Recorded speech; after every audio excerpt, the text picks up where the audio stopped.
So when you look at that picture, I know that you are looking at challenges on three different fronts. I mean, you talked Yeah, about, that's right.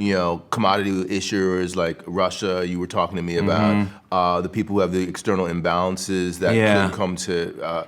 Talk me through those three groupings that you talked about. First and foremost, Yeah. I think with the external imbalance countries, because Yeah. those are the ones where you might see some crises. Yeah, those are the ones that tend to be most in the headlines, I guess you could say.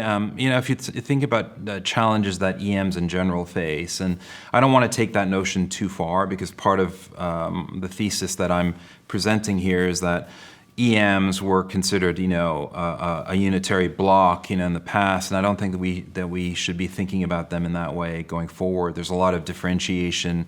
The dynamics are very different across countries, right? So I think it's more important, instructive, and beneficial to think about them on a standalone basis rather than as a broad grouping, right? Yes. So I don't want to take that notion too far, but if you think about EMs from the standpoint of the challenges that they face, I put them in three broad groupings, right? Those that are suffering from internal-external imbalance, right? Argentina and Turkey are prominent in that grouping, and they've seen a massive adjustment, in 2019. So they'll still suffer the repercussions of that, I believe, over the next year or two. And then you have the broadest grouping, which is I call countries that are in the middle income trap. This is really a manifestation of what I talked about before, not really taking advantage of the virtuous cycle to institute structural reform. And Chile, would they fall into that grouping? Yes, absolutely. I think the poster childs really for this group are Mexico and South Africa. We've seen a real decline in underlying investment activity for various reasons, right? And it's going to have repercussions for growth going forward. They also tend to be two of the more prominent EMs as well. So I think they're really instructive in terms of this broader grouping.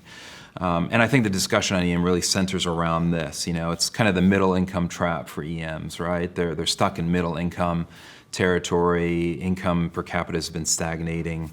And it's causing social disruption. Right. We'll get to that in a second. I think that's a really important sub-theme. And that's why I was thinking about Chile in particular. Yeah, that's right. Obviously, we've seen massive protests, and now they're moving to reform the Constitution. That's going to take time. We've seen that spill over into Colombia as well. I think it's a real product of this fraying of social contracts, I like to call it, which we're seeing manifest, particularly in EM. It's not going to go away. In fact, it's likely to intensify. And it's a part of this middle income trap that EMs are in. The essential notion is that, look, you guys can, for lack of a better phrase, pad your pockets all you want, but give us prosperity, give us growth. That's the sort of underlying social contract. And we're seeing a fraying of that, right? You're not providing us with the prosperity that we were promised, and so you get protests and social tension and those sorts of things, right? You're seeing it in Hong Kong. You're seeing it in terms of the manifestation of political changes in the developed world as well, right? Populism and those sorts of things, right? It's pervasive, right? It's not just an EM thing, but the issue for EMs is that you have relatively young populations, and you need the growth, right? It's much more intensified in the case of EM, and I think we're going to see a lot more disruption there. So that's the middle income trap story. Part of it is this fraying of social contracts that we've started to see, and we're likely to see manifest in much more intensity going forward. Chile, Colombia, we talked about in terms of some of the tension.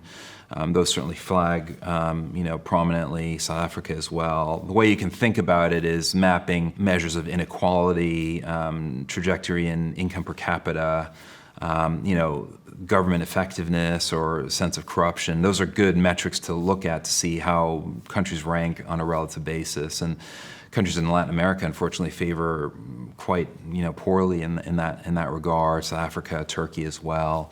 Countries in Central Europe, not as much, right? So, you're going to see this dislocation, I think, across.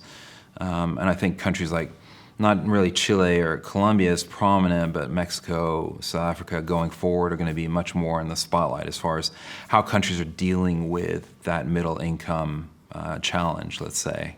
And what's the third group that you were talking about? Yeah, it's the ones that have been much more reliant on commodities, right? And it's a relatively large group, but it's I'd like to think that it's narrowing. A country like Russia is kind of the poster child for that, the heavy reliance on hydrocarbons, right, particularly. And I think it's really interesting that the reshuffling recently of the government cabinet by Putin and the focus on investment spending, to bolster growth going forward. I think that's a positive step ultimately. I mean, Russia's been known for being really fiscally prudent, but at the sacrifice of growth. They've been making promises for years about investment, structural reform, and those sorts of things. And I think now